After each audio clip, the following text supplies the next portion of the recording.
Hey, this is Mark Rodriguez here. Got even more news and updates because it looks like I'm not sure what's going on with this month of December. I don't know if that's how it is every December. I just never noticed or whatever. But it seems that now everyone's just throwing out all their trailers, their news, their announcements, new movies, new shows, new everything. Like it's like wow, almost every day something new. And yes, I do know there's a new Independence Day 2 coming out. The trailer's already out and everything. In my opinion, I just don't really care. And yes, I loved the first one. It was a good movie, but I think it's a one and done. I think it's did not need a sequel kind of movie. I feel that the first movie was cool because it all took place like in the real world, kind of like it was like realistic. It was kind of like a what if aliens really did come and attack us. And that infamous scene of them blowing up the White House, that was like, oh damn, you know, it hit the fan. You know, that's how I took it anyway. You know, it was like a real world kind of thing. You didn't have Schwarzenegger or some other big movie type heroes with big laser guns to save the day. It was kind of like a real life kind of thing. So now the sequel already has that they're using the alien technology to improve their aircrafts and a whole bunch of other bullshit. I'm like, no, we did not need to have that.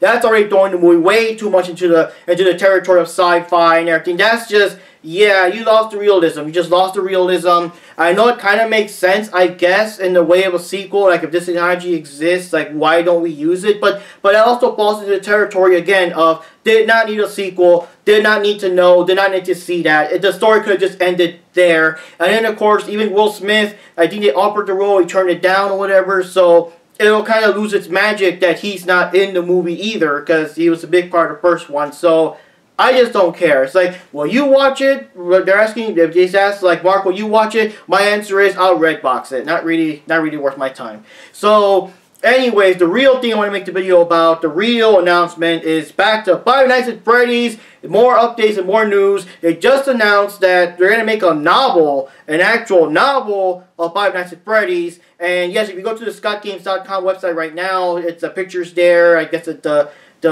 preview, pre-whatever picture, because it might be different when it finally comes out. I think it's going to be available like an online, like an ebook or something, like in the 22nd, 23rd of December or something, but like the actual physical, you know, like an actual book you can hold in your hand, that'll probably be available early 2016 or so. And yeah, it's kind of hard to say what the book's going to be about. Paige told me that. I gotta say, shout out to Paige that gave me the info. But I don't know. It could either be what we're all hoping for. It could be like the real story, like finally solving the mysteries of all this thing that this game has. Like I said before, in case you guys have never heard about it, the whole bottom line involves a child murderer that kills these 4 kids. Their spirits possess these animatronics, so they come after you at night. But that's not all. Each new game brings up new characters, more animatronics. The puppet is now involved. It mentions like other restaurants from throughout the history of the Freddy Fazbear's franchise. And then it keeps throwing more questions. Who did this? What happened here? If this happened here, and how did this happen? What order did this take place? It's like a big, like a jumbled mess, you know? Like it could have just left it as the kids haunt the animatronics, but no, they kept throwing more and more clues and more things. Even part 4 had the so-called Bite of 87, but oh no, there's a TV there that says 1983, so I guess this game does not take place in 1987. So what the hell did we just see? So they keep doing that. So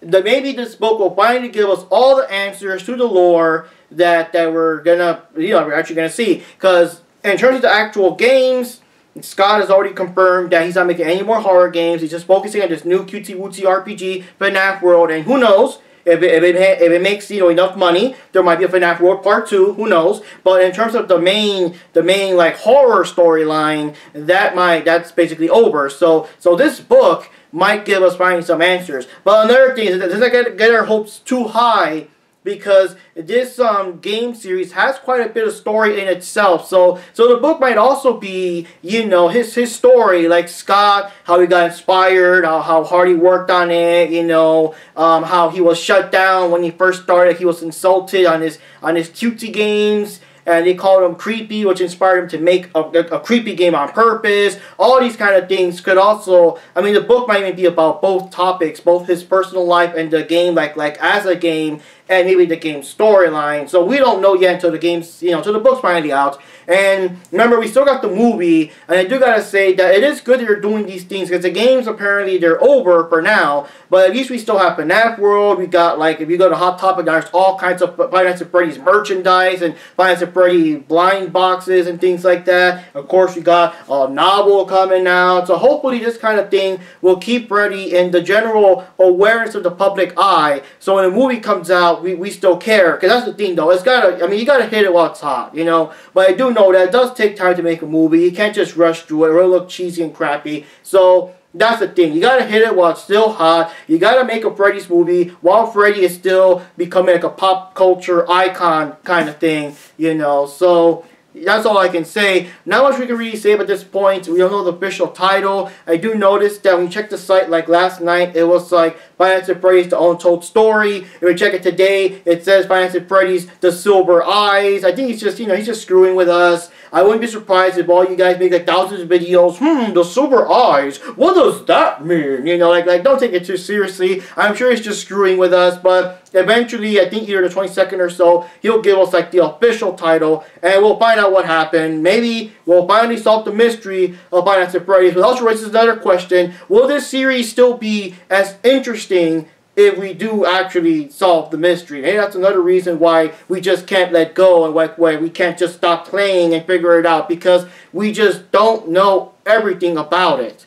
And that's the thing. Will it kill it when we do find out everything about it? Who knows? Anyways, guys, Mark Rodriguez here, and I guess if there's any more random news or updates or movies or whatever the hell, I'll get back to you. See y'all next time.